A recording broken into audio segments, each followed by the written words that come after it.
Bismillahirrahmanirrahim. Alhamdulillahi rabbil alamin. Afdhalus salati wa atammu taslimi ala sayyidina Muhammadin wa ala alihi wa sahbihi ajma'in. Subhanaka ya rabbi la ilma lana illa ma 'allamtana innaka antal alimul hakim.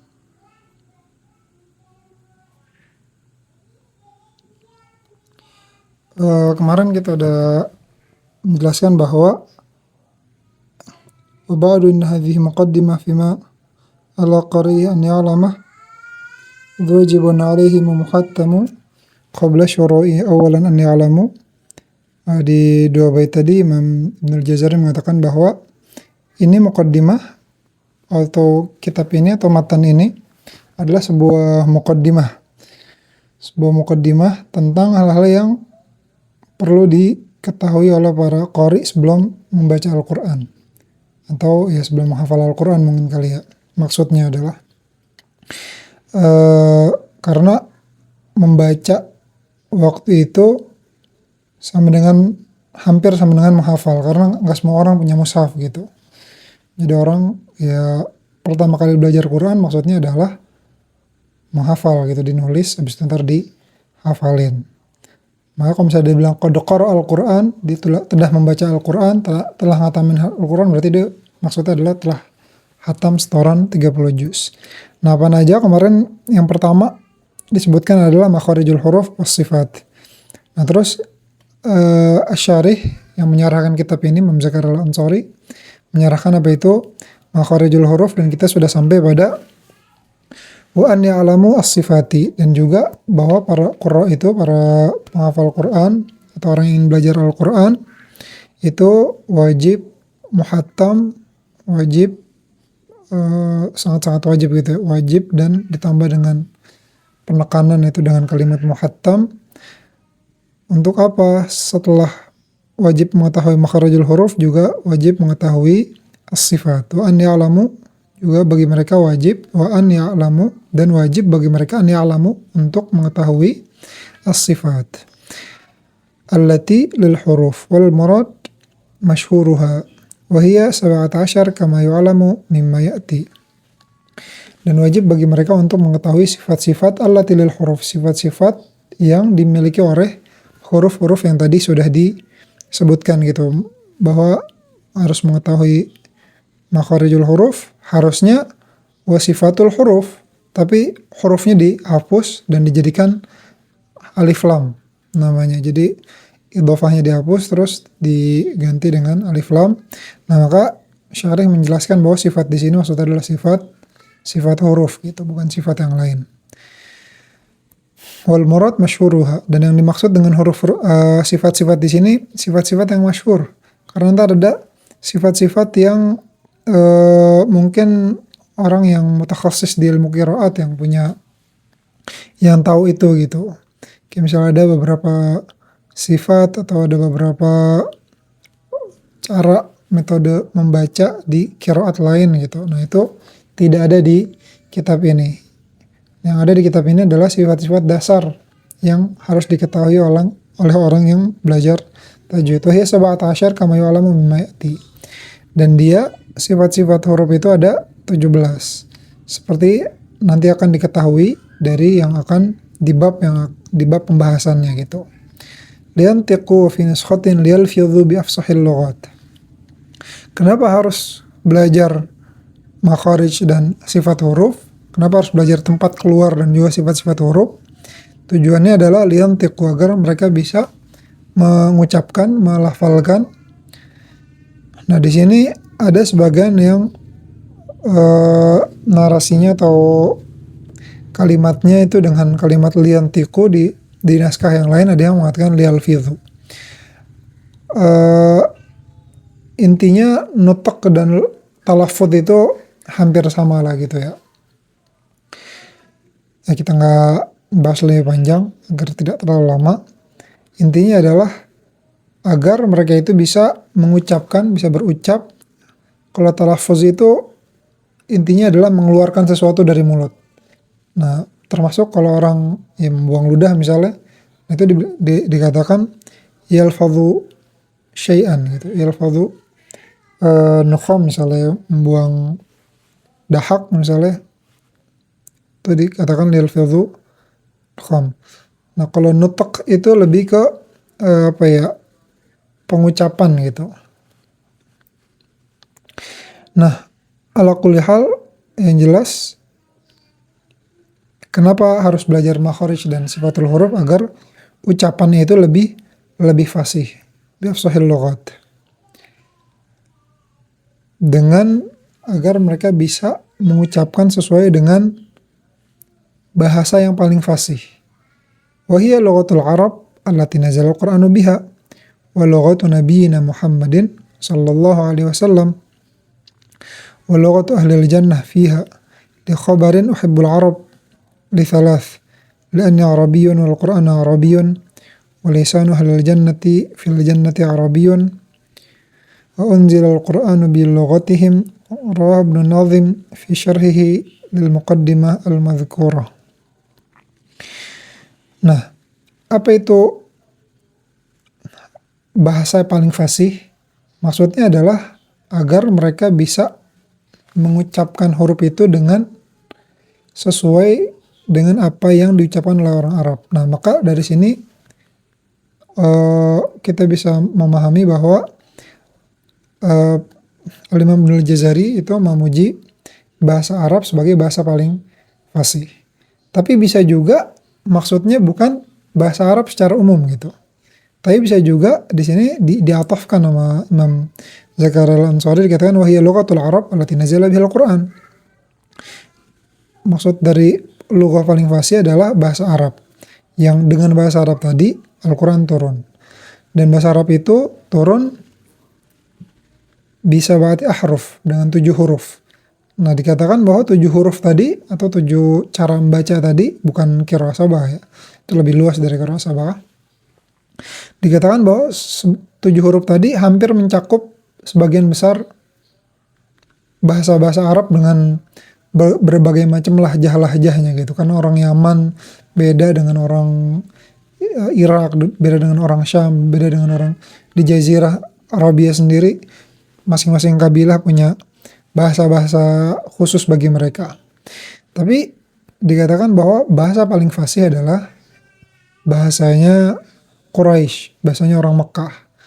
Nah maka Sayyidina Utsman ketika mengumpulkan orang-orang dengan mushaf yang satu, itu dibakar semua mushaf, disisakan namanya mushaful imam. Mushafnya imam, mushaf yang telah ditashih atau telah dikoreksi oleh Sayyidina Utsman. Nah itu Sayyidina Utsman mengatakan bahwa kumpulkan orang-orang itu dengan bahasanya Quraisy gitu. Nah maka bisa dipahami dari situ bahwa bahasa paling fasih itu, bahasa Arab paling fasih itu adalah bahasa Quraisy.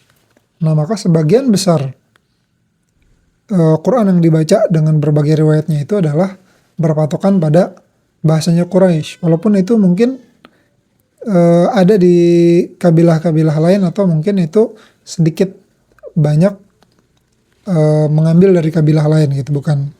Tapi sebagian besar atau kaidah umum yang cara kita membaca Al-Quran adalah dengan bahasanya orang Quraisy. Nah di sini biafsahil lughat bisa jadi maksudnya bahasa Arab secara umum, bisa jadi maksudnya adalah bahasa Arab yang paling fasih yaitu bahasanya Quraisy. Nah terus ditambahkan lagi wa lughati ahlil jannah fiha fil jannah. Dan juga itu adalah bahasanya ahli surga. Menurut Syekhul Islam Zakaria Al-Ansari bahwa orang di surga itu ntar bahasa Arab gitu. Di khobar karena ada khobar gitu, karena ada hadis wahibbul Arab, semuanya aku mencintai Arab karena 3 perkara, karena aku seorang Arab dan Al-Quran itu dengan bahasa Arab, dan juga lisanu ahli jannah fil jannati Arabi, dan juga bahasanya ahli surga di surga itu adalah bahasa Arab. Tapi ya hadisnya dhaif begitu ya. Ini katakan bahwa azahu faidul qadir fi faidul qadir ila al-uqayli fi du'afa. Faidul Qadir itu punya Imam Munawi, syarah dari Jami' Shaghir, itu dikatakan bahwa dia mentakhrij hadis ini bahwa itu adanya di kitab Du'afa punya Imam Al-Uqayli. Jadi kemungkinan hadisnya itu dhaif. Wa unzila al-Qur'an bi lughatihim wa rahu Ibnu Nazim fi syarahihi lil muqaddimah al-madhkurah. Dan juga Al-Quran ini udah selesai berarti. Wa unzila al-Qur'an bi lughatihim, dan Al-Quran ini diturunkan dengan bahasa mereka, bahasanya orang Arab. Rawahu Ibnu Nazim fi Syarhil Muqaddimah. Nah, di sini Imam Zakaria Al-Ansari ini kayaknya ini masih ataf ke hadis nih. Cuman ini dikeluarin sama muhakkiknya Syekh Agya Sobbah. Nah, Ibnu Nazim anaknya, jadi Ibnu Jazari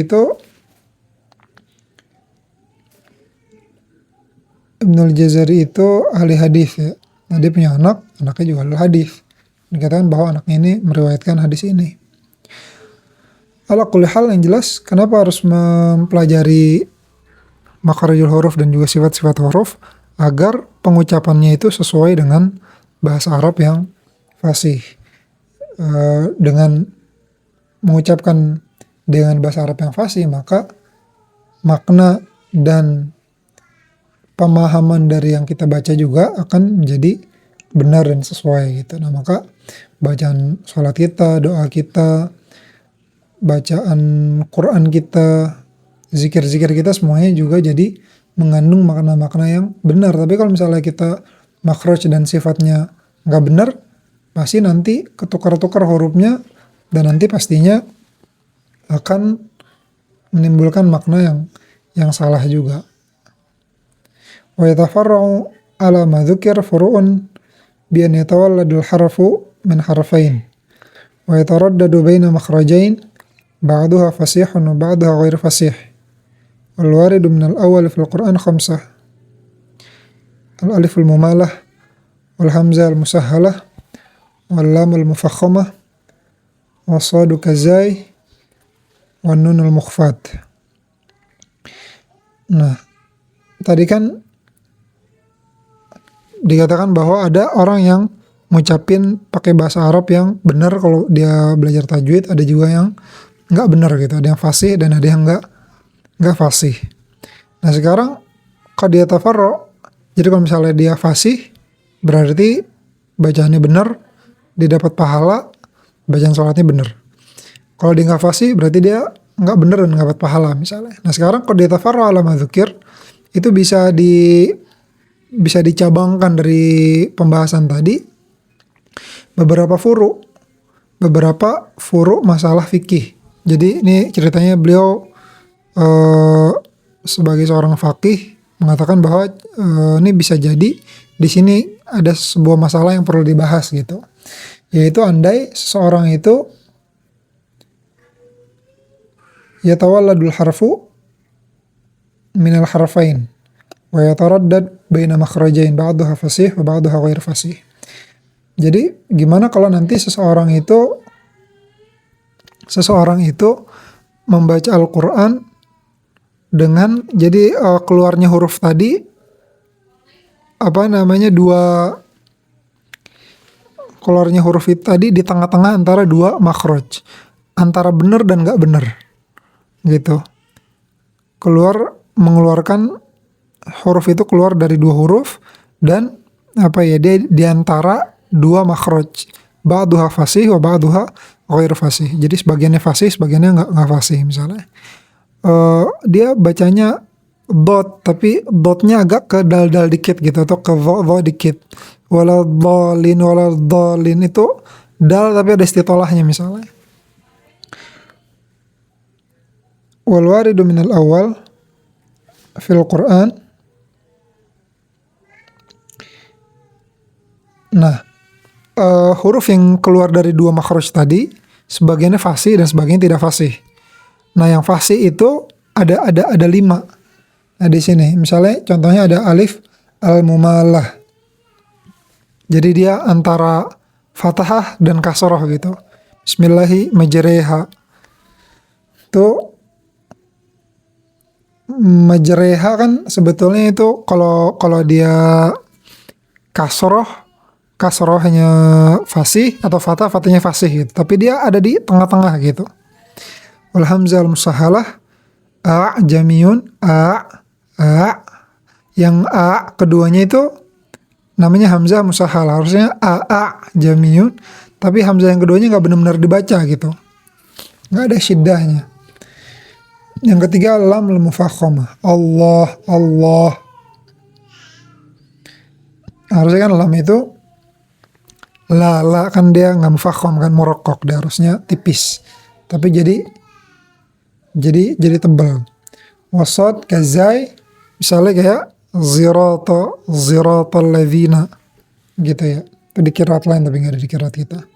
Wa nun al mukhfat, dan apa nama ikhfa, ketika ikhfa nun ketika ikhfa itu dia akan masuk ke makhraj yang lain. Misalnya kadang-kadang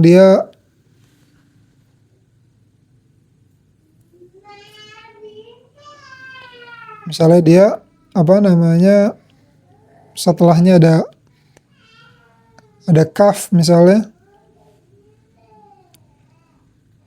maka dia akan antara nun dan kaf gitu dan lain sebagainya. Wal lughatu jam'u lughatin, dan kalimat lughat itu jamak dari kalimat lughah. Lughah arti bahasa ya, bahasa-bahasa itu jamak dari lughah arti bahasa. Wahia, dan apa itu bahasa, apa itu lughah? Al-alfadhul mawdu'ah itu adalah lafaz-lafaz yang diletakkan maksudnya diletakkan untuk makna tertentu gitu. Misalnya tadinya kalimat apel. Apel itu tadinya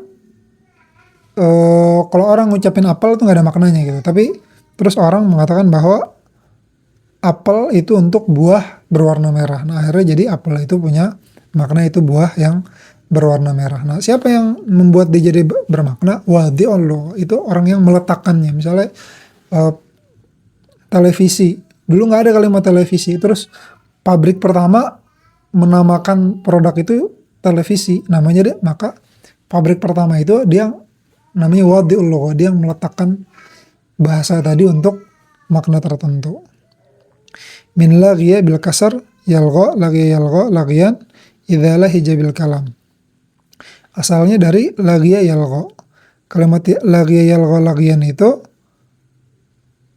artinya adalah idza lahija bil kalam. Kalau misalnya dia ya mengucapkan lahjah, melahjahkan atau mengucapkan sebuah ucapan gitu. Wa asluha laghiyun lughawun walaha iwadun anil mahdhuf. Dan aslinya lughayun atau lughawun, bukan lughatun tapi lughayun atau lughawun.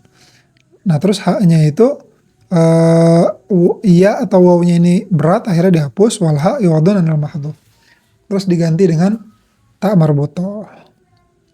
Gitu aja mungkin cukup untuk hari ini. Mudah-mudahan ada manfaatnya. Allahu a'lam. Tutup. Subhanakallahumma bihamdika asyhadu an la ilaha illa anta astaghfiruka wa atubu ilaik. Nanti kalau ada pertanyaan mungkin bisa langsung di grup aja ya. Cukup dari saya. Assalamualaikum warahmatullahi wabarakatuh.